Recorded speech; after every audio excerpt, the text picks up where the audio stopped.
In the name of the Father, the Son, and the Holy Spirit.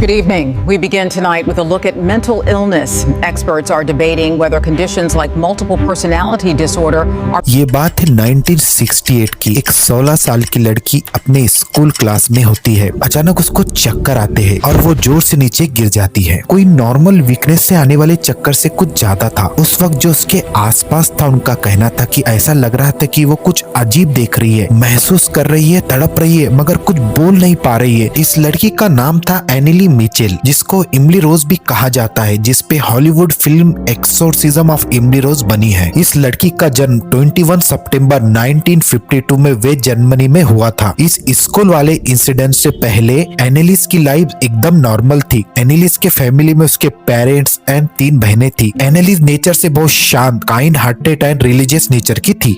अपने बहनों के मुकाबले वो ज्यादा चर्च जाती थी, रेगुलर प्रे करना ये सब उसका डेली रूटीन था। वो गॉड पर बहुत विश्वास करती थी। स्कूल में हुए हादसे से उसके पेरेंट्स बहुत ज्यादा डर गए थे और उसके बाद उसकी साइकेट्रिक हॉस्पिटल में ट्रीटमेंट स्टार्ट होती है। उसको अक्सर अजीब आवाज आया करते थे, जैसे कि तुम एक कर्स लड़की हो,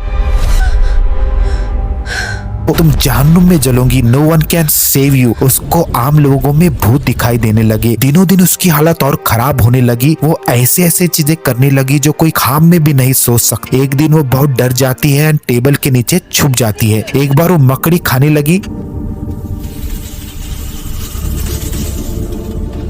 एक बार जमीन पर पड़े कोयले,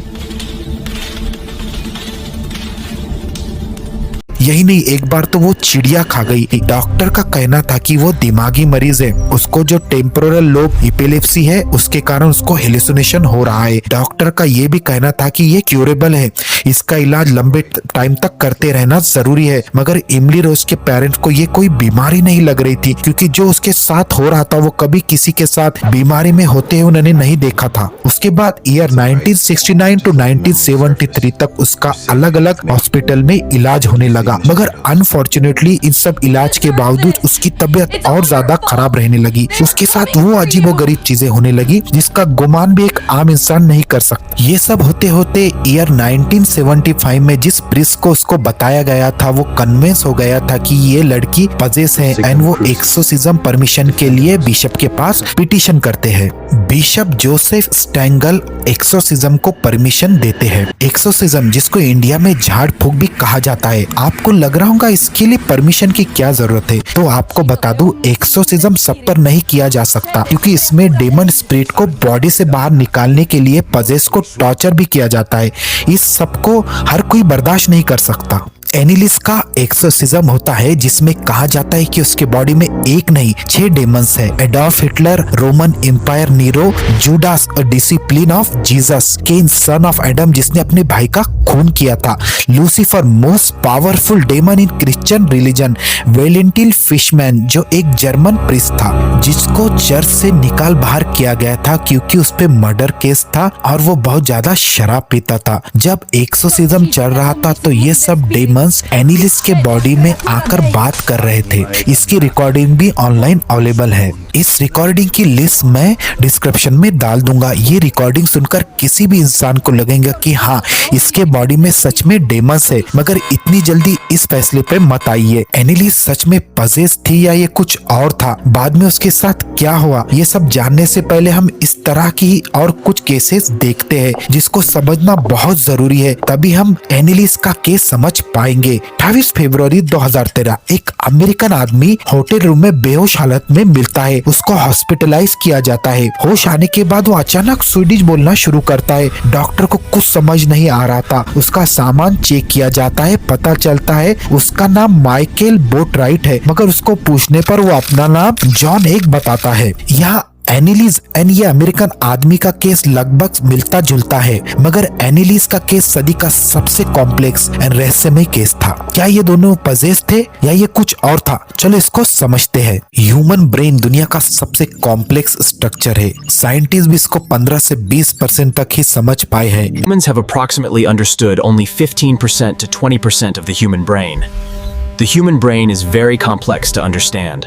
एक्चुअली इस तरह के केस के पीछे मल्टीपल पर्सनालिटी डिसऑर्डर नाम की बहुत ही कॉम्प्लेक्स बीमारी है। आपने इस पर बनी मूवीज तो देखे होंगे जैसे अपरिचित, कार्तिक कॉलिंग कार्तिक और ऑल। इन सब केसेस के पीछे मल्टीपल पर्सनालिटी डिसऑर्डर नाम की बहुत ही rare and serious mental illness की बीमारी है, जिसमें एक आदमी के अंदर बहुत सारे अलग अलग पर्सनालिटी आ जाती है। ये एक भी हो सकती है, ये दो भी हो सकती है और 100 भी। मल्टीपल पर्सनालिटी डिसऑर्डर में एक इंसान के अंदर दूसरे आइडेंटिटी बन जाते हैं। जैसे इसको समझना हो तो हम अपरिचित मूवी का एग्जांपल लेते हैं, जिसके नायक के अंदर जो दूसरे आइडेंटिटी बन जाती है जैसे रेमो एंड अपरिचित। मल्टीपल पर्सनालिटी डिसऑर्डर इस बीमारी का पुराना नाम है, अब इसको डिसोसिएटिव आइडेंटिटी डिसऑर्डर कहा जाता है। ये नाम हमें हेल्प करेगा इसको अच्छे से समझने के लिए। इसमें जो आइडेंटिटी है वो तो हमें पता है, जो हमारी आइडेंटिटी नाम होता है। इस बीमारी में आइडेंटिटी डिसोसिएशन हो जाता है, मतलब अलग अलग आइडेंटिफिकेशन फॉर्म होना।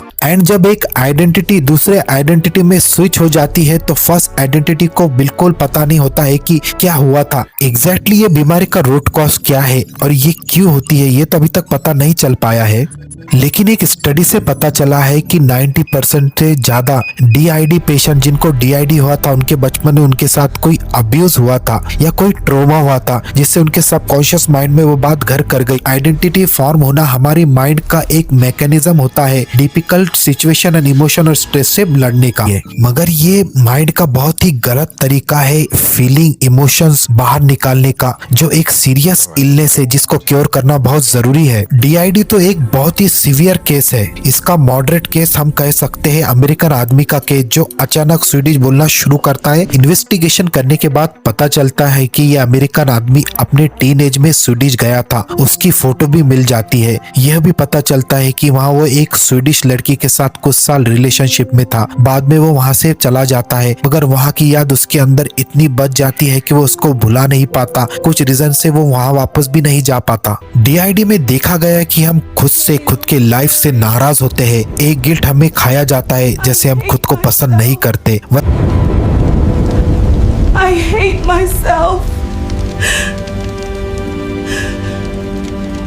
वैसे हर इंसान के अंदर कुछ हद तक अलग अलग आइडेंटिटी होती है या बन जाती है। मैं एक हूँ पर मुझ में कई भावनाएं बहती हैं। चेहरे वही हैं पर हर चेहरे के किरदार बदल जाते हैं। मगर DID के केस में ये बहुत सीवियर होता है। आपने एक्सपीरियंस किया होगा कि आप आपके घर या अपने फेवरेट लोगों के बीच में एकदम फ्री, एकदम रिलैक्स होते हो। इसके अपोजिट अक्सर आपने देखा होगा कि आपके बॉस के साथ या ऐसे इंसान के साथ जिसके साथ आप कंफर्टेबल नहीं हो, उसके साथ आपका बॉडी लैंग्वेज और बात करने का टोन बिल्कुल बदल जाता है। अगर ये अलग अलग आइडेंटिटी को खत्म करना या क्योर करना है तो इसका इलाज क्या है? अगर शॉर्ट में बताओ तो सच को एक्सेप्ट करना, जो जैसा है उसको वैसा एक्सेप्ट करना। जो थेरेपिस्ट होते हैं जो इसका इलाज करते हैं वो पेशेंट को उनका पास्ट ट्रॉमा याद कराते हैं और जो हुआ उसको एक्सेप्ट करने के लिए लगाते हैं। जिसने किया उसको फॉरगिव करना होता है। इसमें लॉ ऑफ अट्रैक्शन बहुत अच्छा काम आता है, मतलब जैसा सोचोगे वैसे फ्रीक्वेंसी आप अट्रैक्ट करोगे।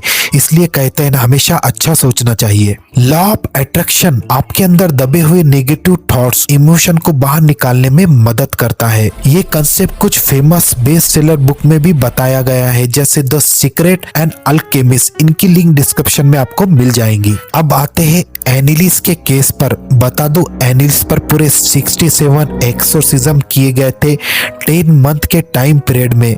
फर्स्ट तो चर्च ने डिनाई कर दिया था एक्सोर्सिज्म करने के लिए, बट बाद में एक्सोर्सिज्म करने के लिए परमिशन मिल गई। Finally on July 1976 at the age of 23 Anneliese died. उसके डेथ का reason malnutrition and dehydration था। जो डॉक्टर उसकी ट्रीटमेंट कर रहे थे उन्होंने बताया कि वो ट्रीटमेंट को पॉजिटिव रिस्पॉन्स दे रही थी, मगर प्रीस्ट ने उनके ट्रीटमेंट को रोक दिया एंड एक्सोर्सिज्म स्टार्ट किया। बाद में पता चला कि उसको 3 सीरियस मेंटल इलनेस थे, temporal lobe epilepsy, anorexia nervosa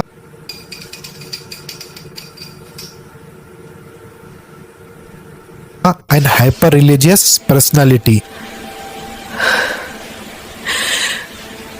first बीमारी की बात तो हमने स्टार्ट में कर दी है। सेकंड बीमारी जो उसको थी एनोरेक्सिया नर्वोसा। इस बीमारी में इंसान को लगता है कि उसका वेट बढ़ता जा रहा है, मगर सच तो ये होता है कि उसका वेट बिल्कुल नॉर्मल होता है। तीसरी बीमारी हाइपर रिलीजियस पर्सनालिटी, जिसमें इंसान बहुत ज्यादा रिलीजियस एक्टिविटी में इन्वॉल्व हो जाता है। उसको डिवाइन एक्सपीरियंस होते हैं, जैसे डिवाइन चीजों से बात करना या उनका दिखाई देना। अब आते हैं इस वीडियो के सब में इम्पोर्टेंट सवाल पे, जो एनिलिस के बॉडी में जो 6 डेमन थे फिर वो क्या था। एक्चुअली एनिलिस का बचपन बहुत ज्यादा धार्मिक एटमॉस्फेयर में गुजरा था। उसके पेरेंट बहुत ज्यादा धार्मिक थे। उसने हिटलर, लूसीफर, इन सब लोगों के बारे में बचपन में बहुत ज्यादा पढ़ा और सुना था, जो उसके सबकॉन्शियस माइंड में बैठ गया था। हमारे आसपास भी कई ऐसे मिलते जुलते केस आपको मिलेंगे जहाँ पेशेंट को इलाज की सख्त जरूरत होती है, मगर उसको ढोंगी बाबा के पास ले जाया जाता है, जहाँ उनका पैसा, टाइम, फेस सब खराब होता है। इस वीडियो को ज्यादा से ज्यादा शेयर कीजिए ताकि इन सब चीजों का अवेयरनेस पैदा हो।